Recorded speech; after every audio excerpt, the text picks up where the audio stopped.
Dunia. Dunia ni banyak perkara menarik dan juga misteri. Tapi, adakah semua korang tahu? Jadi channel ni akan membuka minda korang terhadap keluasan ilmu duniawi. Dan bagi korang yang baru, sila tekan butang subscribe di bawah dan loceng supaya korang akan sentiasa mendapat notifikasi daripada kami untuk video seterusnya. Teruskan menonton. Bila sebut pasal bunga api ni, mesti kita teringatkan Hari Raya, Hari Merdeka, tak pun Tahun Baru ataupun New Year, kan? Sedar ataupun tak, bunga api dah pun jadi kebiasaan dalam hidup kita. Tapi, kita tahu ke, sedar tak betapa bahayanya bunga api ni sebenarnya? Jangan risau, lepas tengok video ni mungkin akan memberi sedikit kesedaran untuk kita semua. Jadi tanpa membuang masa lagi, jom kita teruskan. Number 3. Letupan bunga api di Pasar San Pablito. 20 Disember 2016 mungkin merupakan hari terburuk di utara Mexico City. Kenapa ya? Letupan bunga api berlaku di Pasar San Pablito di bandar Tultepec di utara Mexico City. Dalam letupan ni, sekurang-kurangnya 42 orang terbunuh dan berpuluh-puluh lagi cedera. Memang sesuatu yang agak menakutkan. Punca letupan ni jadi masih lagi tak dapat diketahui. Tapi sumber awalnya mendakwa bahawa mesiu atau gunpowder dari bunga api ni yang menyebabkan letupan. 300 tan bunga api dilaporkan ada dekat pasar ni. Jadi korang boleh bayangkanlah betapa besar juga letupan ni sebenarnya. Sampai ada yang mati dan cedera parah, sampai melecur 90% daripada badan dia. Rumah yang ada dekat dengan kawasan pasar ni pun rosak teruk. Kalau dibayangkan memang sangat sedih. Number 2. Letupan industri kimia etilena oksida pada tarikh 14 Januari 2020. Letupan besar di tapak Chemical Industries of Ethylene Oxide. Jap. Betul ke cara aku sebut ni? Ethylene tak apalah, yang penting sekarang ni ianya berlaku di Tarragona, Spanyol.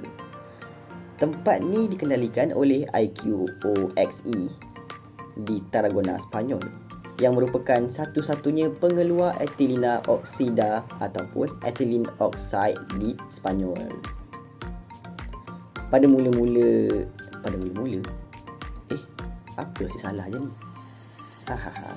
Mula-mula letupan pertama jadi dalam pukul 6.40 ke pukul 7 petang macam tu, dan bagi kesan dekat tangki etilena oksida syarikat. Lepas tu letupan yang kedua mempengaruhi stesen transformasi syarikat. Letupan tu pula boleh dilihat dalam radius beberapa kilometer, dan kesan lepas letupan tu ada kebakaran yang teruk dengan kepulan asap yang besar. Kesannya 2 pekerja kilang dan seorang lagi terbunuh di luar lokasi sebab bumbung runtuh. 7 pekerja lagi cedera dan 2 daripadanya parah sebab luka terbakar yang besar. Number 1. Letupan di Beirut. 2020 tahun yang penuh dengan dugaan. Bermula dengan penularan virus yang bahaya, iaitu COVID-19. Tak cukup dengan virus yang dah pun bagi kesan besar dekat kita. Satu lagi malapetaka yang berlaku pada 4 Ogos di waktu petang yang telah menggemparkan dunia. Letupan di pelabuhan kota Beirut, ibu kota Lebanon. Mula-mula kebakarannya taklah ngeri, tapi tetap menjadi perhatian sebab asap yang banyak berkepul-kepul ke udara. Yang ngerinya adalah letupan kedua, sebab letupan kedua ni memang kuat gila dan kesannya sangat teruk. Lebih dari 200 orang kehilangan nyawa dan lebih dari 7,000 orang cedera. Ngeri kan? Tapi berat mata memandang, berat lagi bahu yang memikul. Tak cukup dengan tu, sekurang-kurangnya 300,000 orang hilang tempat tinggal ataupun homeless. Kerosakan harta benda pula dianggarkan sebanyak 10 ke 15 bilion dolar. Banyak weh. Semoga rakyat Lubnan tabah dalam menghadapi ujian yang agak berat ni. Mesti korang tertanya-tanya kan, apalah punca letupan yang besar ni? Beberapa laporan menunjukkan yang letupan besar yang menyebabkan gempa bumi digempa lah, macam kira menyebabkan gegaran, bermula dengan kebakaran.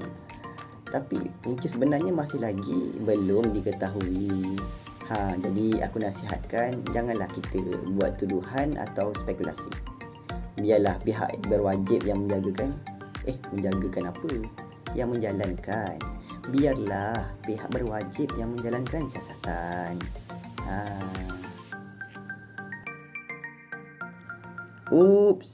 Jap. Ada lagi. Belum habis lagi. Nak bebel lagi ni. Ada info lebih sikit.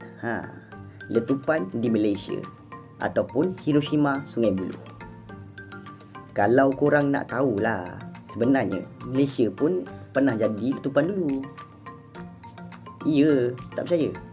Mungkin sebab korang pun belum lahir kot masa tu. Kerana letupan tu jadi pada waktu petang dalam pukul 3.45 macam tu, masa 7 Mei tahun 1991. Kenapa meletup?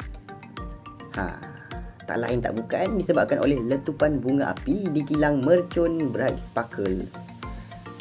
26 orang telah pun terbunuh dan 103 lagi cedera. Antara kesan letupan tu, semua kilang mercon dekat Malaysia ni terpaksa ditutup sebab bunga api dah pun diharamkan. Jadi kita kena lah ambil iktibar ataupun pengajaran dari apa yang dah berlaku.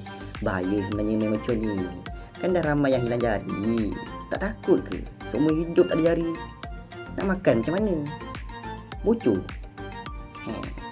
Jom sama-sama kita muhasabah diri dan jauhkanlah diri kita dari bermain mercon.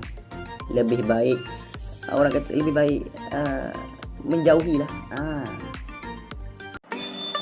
Okay guys, jadi video dah nak sampai ke penghujungnya. Kalau korang rasa video ni menarik, korang boleh tekan butang like dan share. Jangan lupa untuk tekan butang subscribe juga kalau yang belum subscribe. Jadi, kita jumpa di next video. Huish.